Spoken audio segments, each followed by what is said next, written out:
नमस्कार प्रिय विद्यार्थियों, मैं Mahavir Singh, associate professor, government Lohia college Churu, आपका स्वागत करता हूं। प्रिय विद्यार्थियों, आज हम एक महत्वपूर्ण इसका पार्ट पर्टेंट सीपीएम का देखते हैं, जिसमें ढील की अवधि के बारे में अपन अध्ययन करेंगे। जैसा इसके नाम से स्पष्ट है, ढील की अवधि किसी काम में ढील देना। ढील देने का मतलब क्या है कि किसी भी जो एक्टिविटी को हम कितनी देर से उसको अपन शुरू कर सकते हैं, उसमें समय अपने पास उपलब्ध होता है। और यदि उसमें उस क्रिया में किसी क्रिया में अपन उसमें ढील दे देते हैं तो उससे परियोजना की अवधि पर कोई प्रभाव नहीं पड़ता है। जैसे मान लीजिए कोई परियोजना जो होती है वो हमने एक तंत्र चित्र बनाया, फिर अपने उसका क्रिटिकल पैथ का जो है वो सिलेक्शन किया किसी भी तरीके से, यानी अपनी गणनात्मक विधि या विश्लेषणात्मक विधि, किसी भी विधि से अपन ने उसके चरम पथ का निर्धारण कर लिया। अब मान लीजिए चरम पथ कोई का मतलब जैसे 54 डेज आया, तो अब क्या है कि मान लीजिए वो कौन सी एक्टिविटीज़ हैं जिनको अगर मान लीजिए किसी एक्टिविटी को 5 दिन में पूरा करना है, अगर उसको 7 दिन में भी पूरा कर दिया जाए तो भी परियोजना की अवधि पर कोई प्रभाव नहीं पड़े। ऐसी ढील को हम ढील की अवधि कहते हैं। यानी किसी क्रिया को निर्धारित अवधि से अगर विलंबित कर दिया जाए या उसको अगर देर से भी संपन्न किया जाए तो भी उस परियोजना की अवधि पर कोई प्रभाव नहीं पड़े, तो इसे हम ढील की अवधि कहते हैं। ये ढील की अवधि जो होती है वो एक तो इसके अंतर्गत तो है एक्टिविटी प्लॉट होता है, और एक इसमें होता है क्रिया की ढील की अवधि। तो दोनों की अलग अलग इसकी इंपॉर्टेंस है और दोनों का अलग अलग इसका मीनिंग होता है। जब हम किसी इवेंट की, किसी घटना की ढील की अवधि को जब हम देखते हैं तो घटना की ढील की अवधि का मतलब ये होता है कि किसी भी घटना के कितनी जल्दी से जल्दी वो घटना घटित हो सकती है, जिसको अपन शीघ्र से शीघ्र घटित होने का समय कहते हैं। तो कोई भी घटना शीघ्र से शीघ्र कितनी घटित हो सकती है, और इसी प्रकार से कोई घटना देर से देर में कितनी देर से घटित हो सकती है, या विलंबित रूप से की जा सकती है, या उसकी अंतिम स्वीकार्य तिथि क्या होती है। तो इन दोनों का जो अंतर होता है वो ढील की अवधि कहलाता है। यदि हम दूसरे रूप में यूँ कहें कि जैसे आपने पीछे कैलकुलेट किए थे, घटना के शीघ्र से शीघ्र घटित होने का समय, या घटना के देर से घटित होने या उसके विलंबित समापन का, या उसकी अंतिम स्वीकार्य तिथि, जिसको हम एल से व्यक्त करते हैं। तो यदि किसी घटना के शीघ्र से शीघ्र घटित होने यानी ई, या उसके विलंबित समापन की तिथि अंतिम स्वीकार्य तिथि यानी एल, यदि ई और एल का अंतर 0 होता है तो ढील की अवधि घटना में नहीं होती है। घटना में ढील की अवधि कब होती है? जब ई और एल दोनों में अंतर होता है, तो उसमें उसे हम घटना की ढील की अवधि कहते हैं, घटना में ढील कहते हैं। तो यहाँ पर ये स्थिति हुई घटना में ढील की अवधि की। दूसरी बात आती है क्रिया में ढील की अवधि। क्रिया में ढील की अवधि यानी एक्टिविटी में ढील की अवधि हम किसे कहते हैं?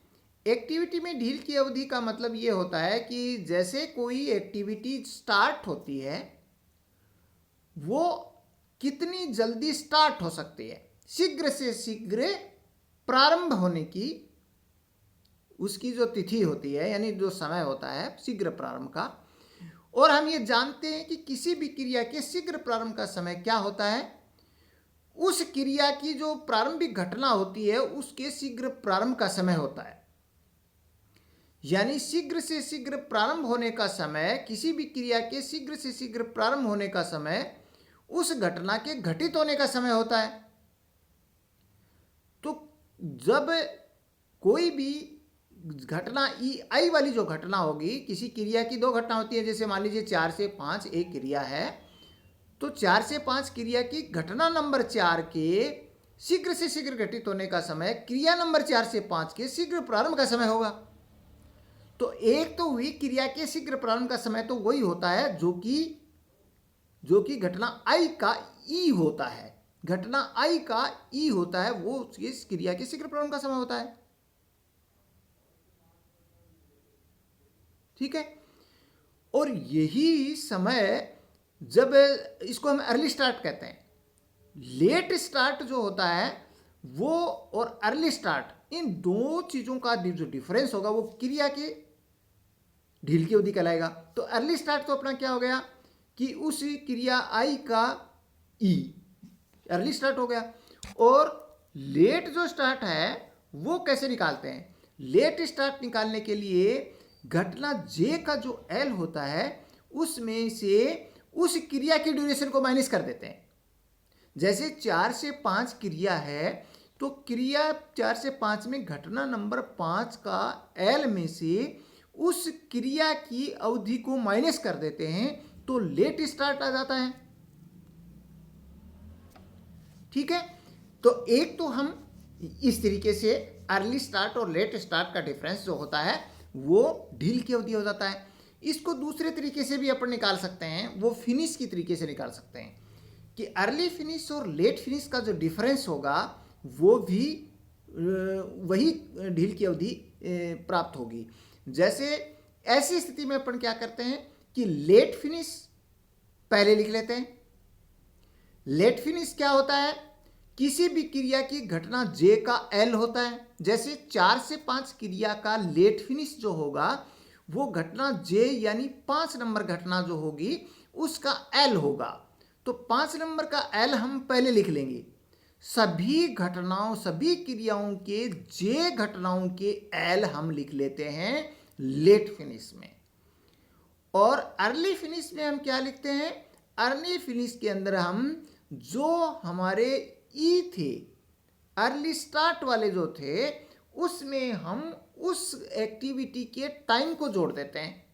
जैसे 4 से 5 जो क्रिया है उसमें घटना आई यानी 4 के अर्ली स्टार्ट जो होते हैं यानी घटना 4 के ई में उस क्रिया की ड्यूरेशन को प्लस कर देंगे।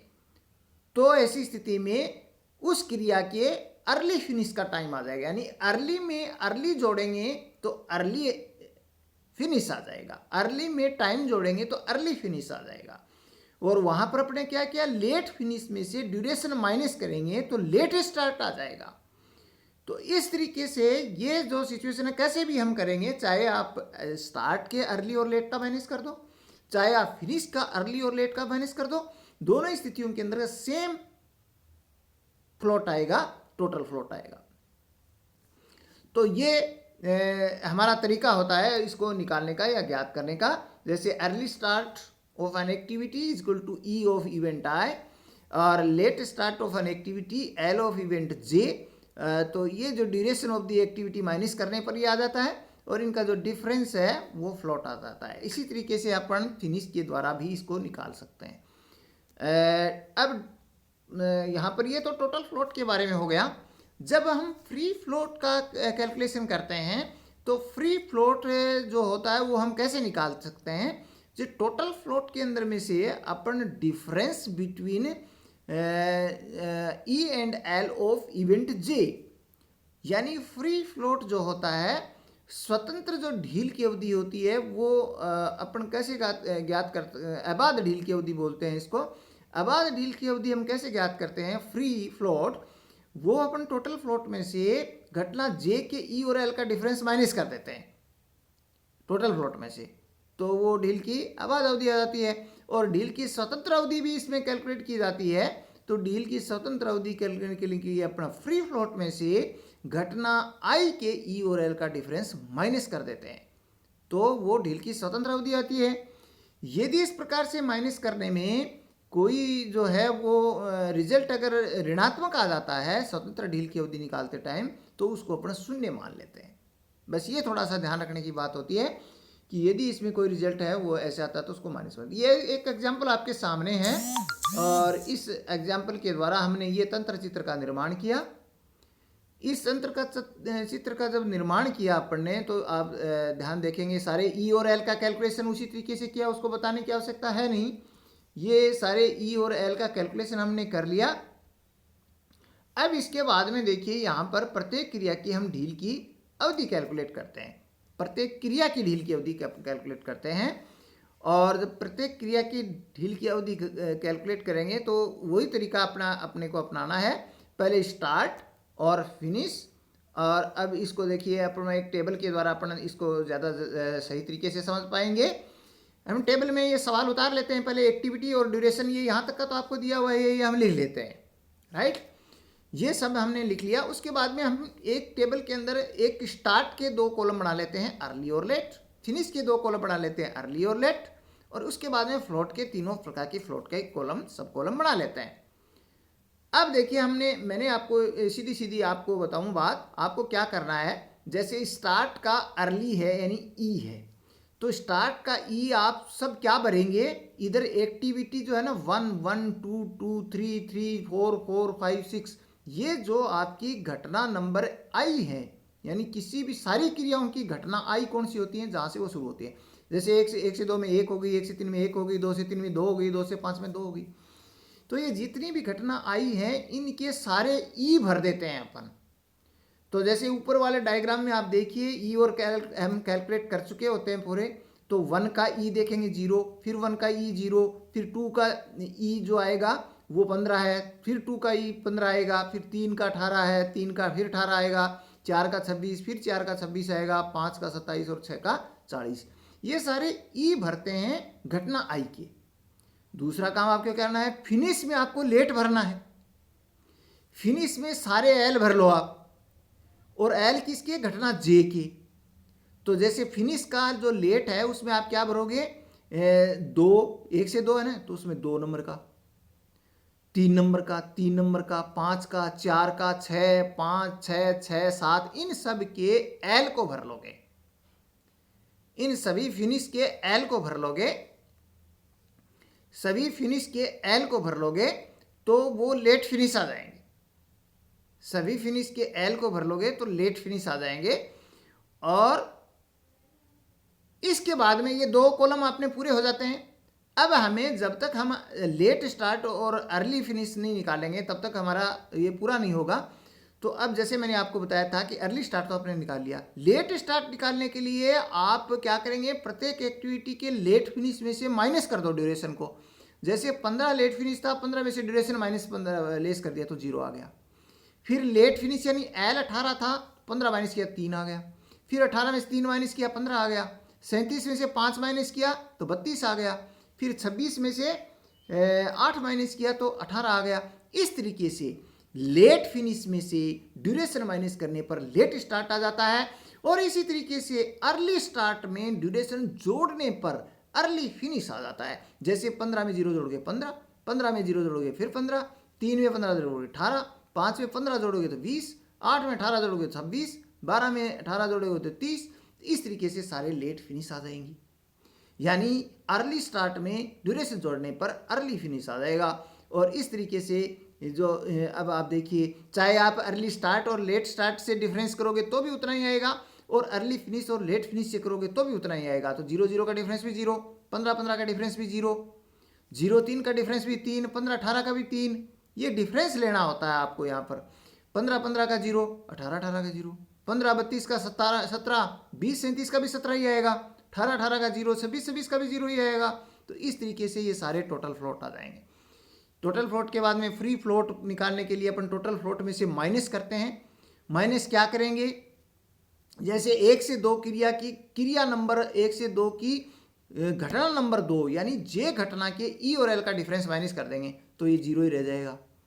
फिर जैसे दूसरे में क्या करेंगे, 3 में से क्या माइनस करेंगे, घटना नंबर 3 के ई और एल का डिफरेंस 0 होगा, और उसको 3 में से माइनस करेंगे तो 3 ही आएगा।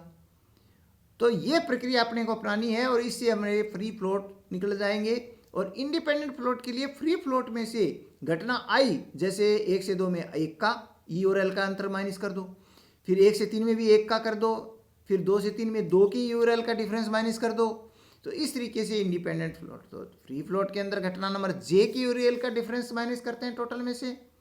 इंडिपेंडेंट के लिए फ्री फ्लोट में से माइनस करते हैं घटना आई के ई और एल का डिफरेंस। तो इस तरीके से इंडिपेंडेंट फ्लोट हमारे सामने प्राप्त हो जाते हैं। ये जो क्रांतिक क्रियाएं होती हैं, जितनी भी क्रांतिक क्रियाएं होती हैं, जैसे इसमें 1 से 2, 2 से 3, 3 से 4, 4 से 6 और 6 से 7 हैं, इन सभी में इन क्रांतिक क्रियाओं की सभी की ढील की अवधि हमेशा 0 प्राप्त होगी। क्योंकि ये अगर इनमें कोई ढील की अवधि अपन देते हैं ये निश्चित रूप से होता है, क्योंकि जब कोई क्रांतिक पथ होता है उसमें आपने अगर ढील कर दी तो निश्चित रूप से पथ की अवधि बढ़ जाएगी। कोई आदमी जब क्रांतिक पथ में 5 दिन कोई क्रिया है उसको आप 6 दिन में करोगे तो पूरे पथ की अवधि 1 दिन बढ़ जाएगी। तो क्रांतिक पथ की सभी जो क्रियाओं की ढील की अवधि वास्तव में शून्य होती है, ये हमारे सामने प्रमाण के रूप में है। कहने का अभिप्राय यहाँ ये होता है कि इस ढील की अवधि से हमें पता लग जाता है कि हम क्रांतिक पथ में आने वाली सभी क्रियाओं को उस निर्धारित अवधि में पूरा करना अवश्यंभावी है। अगर हमने ऐसा नहीं किया, उसमें ढील दी, तो हमारी परियोजना विलंबित हो जाएगी, लेट हो जाएगी, देर से खत्म होगी। ये बात इसमें निश्चित रूप से जाहिर हो जाती है, इसलिए उसमें तो कोई ढील देने का सवाल ही नहीं है। हमें ढील बाकी ऐसी क्रियाओं में देनी होती है जो क्रियाएं उस क्रांतिक पथ में नहीं आती हैं। उनमें अगर कुछ थोड़ा बहुत लेट सेट भी कर देंगे तो भी परियोजना की टोटल अवधि के ऊपर कोई फर्क नहीं पड़ेगा। तो ये जो बात है वो हमारे सामने टोटल मिलाकर के, कुल मिलाकर के हुई। तो ये अपन ने जो है वो यहाँ पर सारी चीज़ों का अध्ययन किया है। इनको शॉर्ट में अच्छी तरह से मैंने आपको ये समझा दी है, सारी बातें सब कुछ आपको इसके अंदर बता दिया गया है कि हम कैसे कैसे हम कैलकुलेट करते हैं। तो आज के लिए सिर्फ इतना ही। नमस्कार, बहुत बहुत धन्यवाद।